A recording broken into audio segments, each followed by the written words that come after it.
in the studio with us now, Kenosha Unified School District Board President Tamara Coleman. Obviously, you heard the show yesterday. I did. And you heard your husband called here, the Reverend Coleman, yesterday, right at the end of the show. I didn't hear that part, but I heard about it. Yes, he called. And Lip Off last night was just on fire with this topic. Yeah, I tried to get in a couple of times, and it just rang.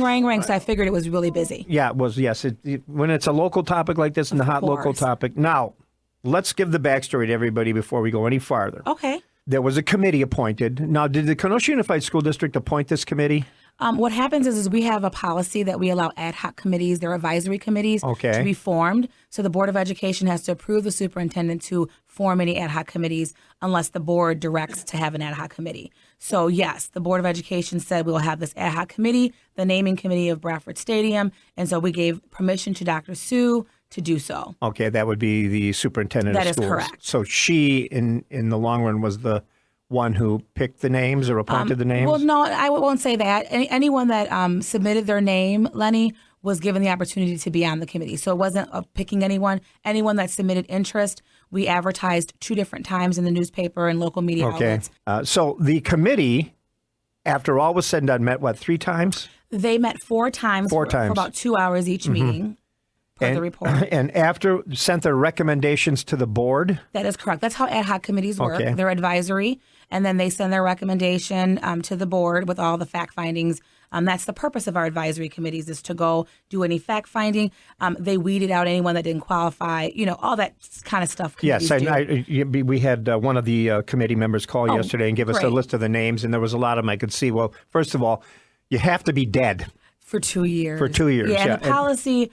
it was written, I believe it was 1991, and it's just, that's what it's been. Well, it's a good policy because, sometimes living can put pressure on other living people to have something named for another living person and get, any sort of political goodie. So it's not a bad policy. Some people were questioning and sent me emails and Facebook messages and say, why this? I said, it's the way to do things. You honor the honored dead.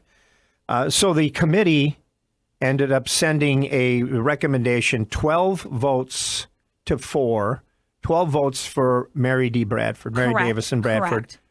3 votes for the Reverend Olin Arrington, wasn't it? Wasn't it 1 vote? There were 4 votes, from what I understand in the report. Maybe there were 3. There were 3 votes for Reverend Olin Arrington. Oh, that's correct. And then there was 16 people total. And there was You're one for correct. Was it one for Joe Andrea? That is correct. Now, here's the question. So the committee is appointed, and it is an advisory committee. We understand this isn't a binding decision by the committee. So the committee sends you their recommendations of naming the stadium. Are we calling it a stadium or a field house? What are we calling it? I think it's a stadium. A stadium. The field house would be like the gym. After Mary Davison Bradford, the school. It's behind the school, right on 39th Avenue. They say 12-4. It was pretty much overwhelming that's what they'd like to see, and yet the school board decides to reject their recommendations and go with the Reverend Olin Arrington. Now, what was the reasoning behind that?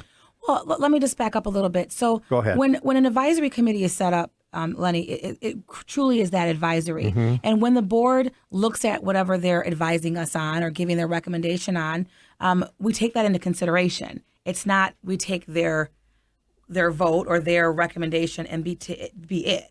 We take it as a recommendation and we use it towards our findings. And when we're deliberating, we use that and take that into consideration. It's almost like when you're in court and someone is testifying, the jury takes that testimony into consideration when they're making their deliberation. That's exactly what we did here. This isn't the first time the school board has not accepted a ad hoc committee's recommendation, whether it was from the ad hoc committee through the administration or straight from the administration. I recall 3 years ago when we had the math adoption. I'm sure you remember that, Lenny. You covered it on your air. They met for a whole year, that committee did, and the school board rejected it. So it's not. This isn't new.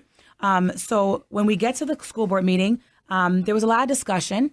Rebecca Stevens, one of our board members, actually started the discussion off, and she started talking about that she was having some mixed feelings and trouble supporting this. We can give honor to someone. She mentioned that Mr. Arrington was African American. Mm-hmm. Conversations went on. Other board members spoke. I was actually the last board member to speak in the first round of discussion. And I asked some questions to Mr. Connect. I asked some qualifying. Was that? I'm sorry, Steve Connect was the previous athletic director, okay, who's now going to be the Trumper principal. Right.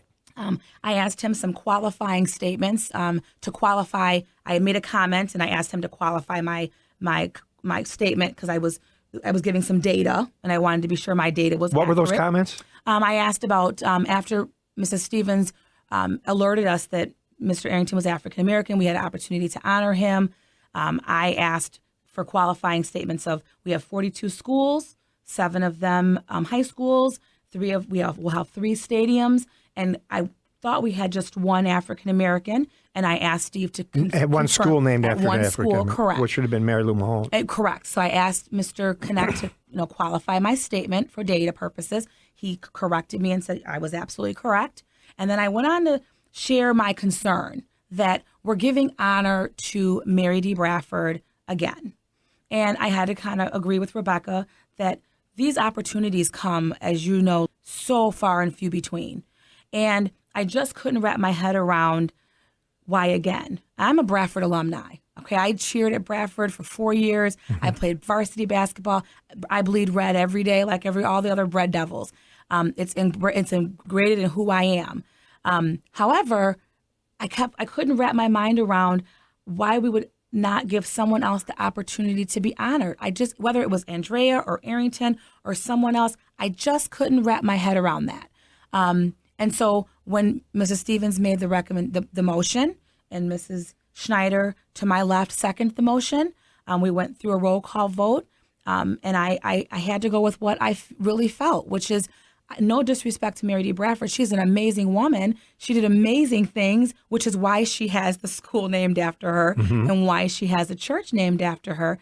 But I couldn't fathom not allowing someone else to have that honor. But from what you've been saying just right now, Tamara, it seems to me that the choice was made based on race rather than on accomplishment. How can you say that? Because if you look at the because you asked a qualifying statement, Mr. Connect, yeah, but how many schools were named after African Americans? I mean, there are a lot of other ethnicities around have nothing named after them whatsoever. That is correct. But we were talking about Rebecca's statement about Mr. Arrington being African American. So I just asked to qualify.